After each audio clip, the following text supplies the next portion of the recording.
apa yang akan saudara Keadaan masyarakat di Kecamatan Cengkareng. saudara bersedia dari sumpahnya. Fasmawati Du SPD MPD. Jabatan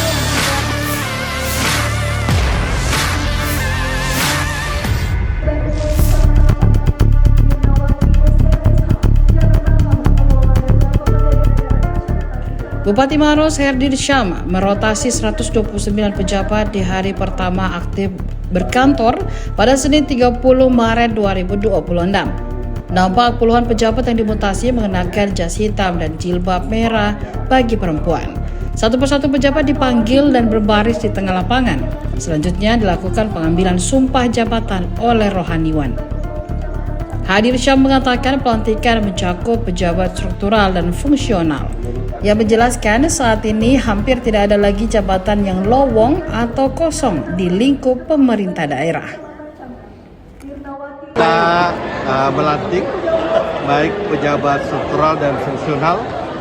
Jumlahnya ada sekitar 129. Ya, 129 orang untuk pejabat struktural. Mungkin ada tadi ditambah dengan beberapa yang pejabat-pejabat fungsional. Ya, alhamdulillah kami di pemerintah Kabupaten Maros ini sudah kira-kira sudah 99% lah. Mungkin tidak ada lagi jabatan yang lowong kosong saat ini karena kita berharap semuanya sudah terisi pejabatnya sehingga mereka bisa bekerja dengan fokus dengan kerja yang baik supaya pencapaian target-target program kedepannya bisa terwujud. Pak, untuk proses seleksinya kemarin seperti apa, Pak? Untuk proses seleksi? Ya. Untuk proses seleksi pengisian jabatan ini bagaimana, Ya, Pak? semuanya sudah berproses.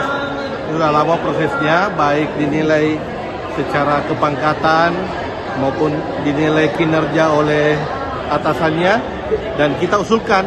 Ya, jadi ini kita usulkan ke Kementerian Kemenpan dan alhamdulillah mendapatkan persetujuan peraturan teknis apalagi persetujuan teknis dari Kemenpan dan dari persetujuan itu kita lantik. Download Tribun X sekarang, menghadirkan lokal menjadi Indonesia.